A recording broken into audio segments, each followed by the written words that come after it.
পরীক্ষার্থীদের আন্দোলনের মুখে এইচএসসি এবং সমমানের স্থগিত থাকা পরীক্ষা বাতিল করেছে সরকার। এ নিয়ে কয়েকদিন ধরেই আন্দোলন করছেন শিক্ষার্থীরা।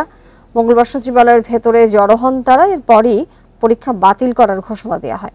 তবে মূল্যায়ন কিভাবে হবে তা এখনো নির্ধারণ করেনি মন্ত্রণালয়। আমি তো মশলা বদলে ফেলেছি, এবার আপনিও বদলে ফেলুন। একবার প্রাণ গুঁড়া মশলা ব্যবহার করেই দেখুন। বৈষম্য বিরোধী আন্দোলনের কারণে এইচএসসির কয়েকটি বিষয়ের পরীক্ষা স্থগিত করা হয়। নতুন রুটিনে সেগুলো শুরু হওয়ার কথা 11 আগস্ট থেকে। মঙ্গলবার দুপুরে এইচএসসি পরীক্ষা 2 সপ্তাহ পেছানোর সিদ্ধান্ত নেয় শিক্ষা মন্ত্রণালয়। স্থগিত বিষয়ের পরীক্ষা 100 নম্বরের বদলে 50 নম্বরে নেওয়ার সিদ্ধান্ত হয়। এর কিছুক্ষণ পরেই এসব পরীক্ষা বাতিলের দাবিতে সচিবালয়ের ভেতরে জড়ো হন শিক্ষার্থীরা। জানান, আন্দোলনে তাদের সহপাঠীরা নিহত হয়েছেন, গুরুতর আহত আছেন অনেকে। তাদের পক্ষে পরীক্ষা দেয়া সম্ভব নয়।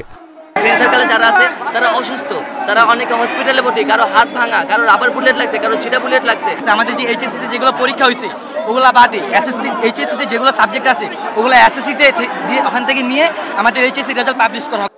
শিক্ষার্থীদের আন্দোলনের মুখে শিক্ষা সচিব, বোর্ডের সমন্বয়ক ও বৈষম্য বিরোধী ছাত্র আন্দোলনের সমন্বয়ক হাসনাত আব্দুল্লাহ বৈঠকে বসেন।